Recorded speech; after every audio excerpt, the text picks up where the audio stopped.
Welcome to another video. This video is going to cover the season 72, I think. Let's make sure. 71? Okay. For some reason, it isn't showing season 69. But this should be season 71 then. So this will be season 71 bug report. I guess the first bug that I'll mention is it's not showing season 69, which was in plat. But otherwise, it's also going to cover what I've been doing, my strategy going forward, and just some tips and tricks, basically. Nothing crazy. So, let me just get this up and send another one. Really quick. Okay. So, let's start with the bug report. Obviously, as I mentioned, it's not showing season 69. It's just showing 70. I did play in season 69, so that is a bit odd that it wouldn't show it. But anyways, also a few people reported that they did not get their seasonal rewards. So when you go to your, let's see, where's placement? Your placement, your rewards at the end of the season. I had 3 people tell me they didn't get them this last season at the end of the season. And so, I mean, that's honestly, and these people were in Diamond League as well. So each diamond gem's worth like 6,000 sapphires, technically, if you buy it from shop. And you get 6 of them along with like other rewards that are probably worth another, I don't know, 250 sapphires. So they honestly lost out on, let's see, a quick calculation, because sapphires, if you get 6 of them, 6 times 6, so that's like 36,000 worth of sapphires, technically, that you'd lose out if you missed your seasonal report, which is like $300. If I did that right. My math might be a bit wrong. Anyways, 300, yeah, roughly 300. And then also, still notifications don't come in if it's over a minute long, if it's under a minute long attack. So I'm pretty sure temples, it doesn't matter. I'm not in a temple league, so I can't really check that. But notifications, if you're sending an attack that's under a minute long, so like 59 seconds, generally, at least for me, you do not get the notification. So you could use this as an attack strategy almost, where if you're attacking someone, try to be under a minute so that they don't get a notification and can't log on. So if they're not already online, they won't see it coming in. There's also a thing where if you're being, at least for me, if I was online a lot, which I have been this last week, and then I go to, or someone goes to attack me after a while, then it doesn't show up. Like because I play on my phone and my iPad, I record from my iPad, but my phone is just more mobile when I'm out and about, I guess. So I will be playing on my phone, and I'll get a notification that someone's attacking me from my iPad that's like on my desk or whatever, but it doesn't show up on my phone, even though I'm currently playing on my phone. And so I just have to reload the game, and then it shows. So that's, I think it's just a good idea to reload the game after playing for like 20, 30 minutes, because it definitely will start to, like, the servers will slow down or whatever it is behind it. So that's something to keep track of. Another thing is if you tap in and out of your recruiter bonus, you can see that it's changing from 229, 228, 229. So that happens if you're online for a bit. So if you're online and you're just idly building up your recruiter bonus, you want to tap through it a couple times to make sure, and now it's just showing 129 because it does fix itself eventually, but you want to tap through it just a couple times to make sure that you're collecting what you need to. And I've had it cases where it was going from like 40 mil to 70 mil. So just make sure you're collecting the largest number so that you don't lose out on troops. Another thing is, let's see, attack notifications. I can't really see this season. I know every bug report I'm looking at, trying to find a double experienced opponent so I can see if it still shows, like when you go to attack someone, where it shows the amount of experience you'll get. Then on the opponent for the double experience, it always says 0% when you're the one attacking. And of course, if you're attacking anyone, the least amount of experience they can get on defense is 100% experience. So that was incorrect. I don't know if they fixed it, but I'll give you guys that update next season, assuming someone is stronger than me, which will be likely. I've somehow been able to maintain my position as one of the top players. Just today was the first time that someone's passed me up. But I actually haven't been growing too fast, and because there's no one that I can attack. And I don't know if he's trading. I assume he's not, because he's not growing fast enough for that. And the next strongest person next to him is level 67 and in the same clan. And so I doubt they're trading back and forth. That wouldn't really make sense. And he's not really growing fast enough to be trading. I think it's like just idle production and fending off attacks. And what I'm going to do is eventually I will bridge through Drunken to attack him. But I want to let him grow a bit bigger so that I can attack him more. And I want to shrink down actually a little bit, like to maybe 3.5 mil, so I can really attack him and level up a couple times from that. And it's gonna suck because I don't actually have a bridge. It's gonna be a forced bridge. So what I'll likely do is I'll send an attack to a lower level city, like a 70, and I'll send a full force attack. Well, actually no, I'll send a smaller attack first, just in case he's offline somehow. But I'll send a small attack because this guy is bubbled in the morning. So I'll send an attack in the morning while he's bubbled so he can't counterattack and place troops. Then I'll run through this guy and get different access points to attack him from. Like here, here, here. And this is assuming that Drunken doesn't just straight up wall me. But I'm going to guess he doesn't. So I'm going to take those access points, and then I'm going to place troops in them, like 400 mil. Enough so Drunken isn't going to take them. And if he does try to, I can easily wall him. So I'll send my attack. I'll spec into Striker if I scout later on, like a couple minutes before the attack lands, and he has troops trying to wall me. I'll spec into Striker. I'll likely lose 70% of my army, roughly, but I've been in production for long enough that I'm way ahead on troops. And as you can see, I'll probably have another like 400 mil that I can collect at that time as well. And so then I'll lose like 70%, but I'll level a couple times, maybe once or twice.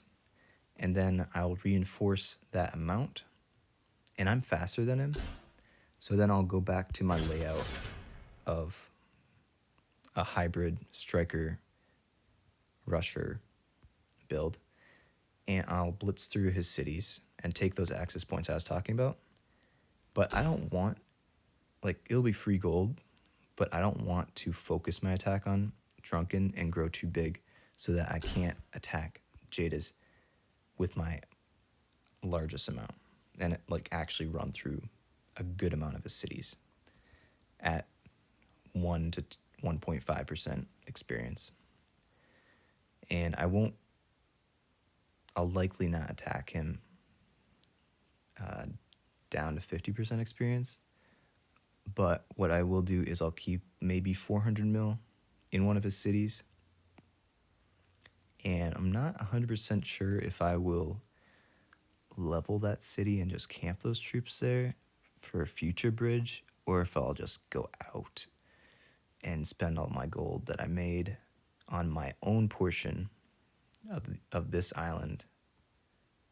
But as you can see what I'm doing, I have like 70s around this area, 78s. And then this grouping, this direct grouping, is higher level 82s. And what I'm doing with this is I assume when I send this long attack, because it will honestly be over an hour to that island that I was talking about to hit, then I assume someone's going to be like, oh, he's sending all his troops. And I got to keep like 250 mil here at least to defend. But I assume I'm going to lose all the surrounding 77, 78, 79s and just be left with these higher level cities, this grouping. But I want to defend this grouping, and that's why I'm leveling it up more so. And I will be able to place troops. I'm thinking I'll place 50 mil here, here, here, and then I'll place the rest there. And then from that position, I can boost the remaining 100 mil to any of these positions to wall someone that's trying to attack me. And I'll likely barely be able to wall them. I might even have to spec into guard, but I just don't want to lose these. But I do want these other cities as a buffer so that other people run through them first. Maybe I'll level before that point, doing underwalls, and just kind of as a defense. From there, I'll, of course, have to reclaim these cities or attempt to. And if I lose too many and the people around me are too low experienced, then I'll move to a different island, simply, and set up a new base there. Because you can't really have less than 30 cities at high level to place high. It just doesn't work because you limit yourself a lot. If you're trying to run like 108s at the end of the season, especially with my stats, I should say, with the higher person stats, you could definitely pull it off. And as I'm waiting, I'm just demoing, and you can kind of see the whole island is around level 60 and up. And this is because I've demoed over like 70 to 100 cities. And as I demo, I let people take them because I'm trying to grow the city. Like these ones I took, now they're undefended. And as I take them, I'll leave troops in the places that I'm demoing from. So you can see like this area. But then these two are free. And then I just level them up to 60, let people take them, and work from there. And I think that's just helping the whole island grow, making a lot more of the top 50 players that are, from 400K to like a mil maybe. There's a decent amount that are on my island that are, I guess maybe not that good, that are around that amount because of how I've leveled the island up. And so I was kind of hoping to grow faster and this would bring more people in, but it's been pretty slow. So hasn't worked quite as I've wanted, but it's still just idle experience. And I make most of the gold back that I spend. I actually lose a little bit, but it generally works out. So that's kind of my future plans, a little bit of a bug report. I'm definitely missing a couple of the bugs, but I haven't heard of anyone having glitch cities or glitching their bubble to last over 6 hours or like double bubbling, but I'm sure there's some people out there doing it. And then there's some like connection issues as well people are talking about, like logging into the game, but I haven't had any issues with that. It's actually been pretty good. My clan chat and my global chat seem to be fixed, so that's good that they finally got to that and fixed it up. And otherwise, I did want to show you guys, I did finally get legendary from my gear expedition. I run almost exclusively gear expeditions if I can. I'll reroll once to try to find them for just the 100 sapphires, and if I don't get it, then I'll, you know, you run whatever else is there. But I generally run like 70-80% or gear expeditions. And so I get them once every 30 to 40 days, get a legendary on average. And so I just wanted to claim this and show you guys what I got. It's likely a duplicate because I have like 70% of legendaries already. Oh, that's cool. That's one I use for the mythical item. But just wanted to open this up. Oh, fuck. It's a new one. Shit. That is awesome. Okay. Hell yes. So I will definitely... Well, I guess I can't equip it right now. But I will definitely... At least... I think I can level it once for now. And then what I always do, because this is a bracelet, the water bracelet of the snake. So clearly this one, it'll probably force me to reload before I can disenchant it for some reason. But let's see if I can unequip. And I think the reason behind it is this one has more, it's technically a better gear because I just got the bracelets. Let's see if I equip it, if it'll let me disenchant it. Yeah, oh wait, it would let me disenchant either way. I'm stupid. I was just looking at the upgrade button. So obviously that's the replacement. So I'll disenchant the full item. Yes, I do want to disenchant it. And then I'll get more Stardust towards this. So that's cool. But I'll likely not use that for defense too soon because I'm running cautious gear for the most part. And the reason I'm saving up my troop recruiter bonus is because Silver League, you don't grow as fast. And I know in I think the next event is a recruiter. It might not be. It might be defense. But I lost track. So either way, I'm saving up to a G minimum. And so I can just finish the recruiter event immediately. And I think I'll just get gold from that. But that'll be nice to have a couple G's of gold to spend as well. So that's what I'm saving that up for. If I get mass attacked or something, I might collect it earlier, but we'll see, and I'll keep you guys updated. Otherwise, I'll be sending out another video in a few days, trying to do this every like 3 days or so. Let me know if you have any questions in the meantime that you want answered. Otherwise, feel free to leave a comment. Of course, if you enjoyed the video or some of the tips and tricks, or whatever it was that I gave you guys, then you can always like, and if you really enjoyed it, subscribe. Also, join my Discord to keep updated with promo codes, giveaways, just general questions. I'll leave that link in the description. Thank you.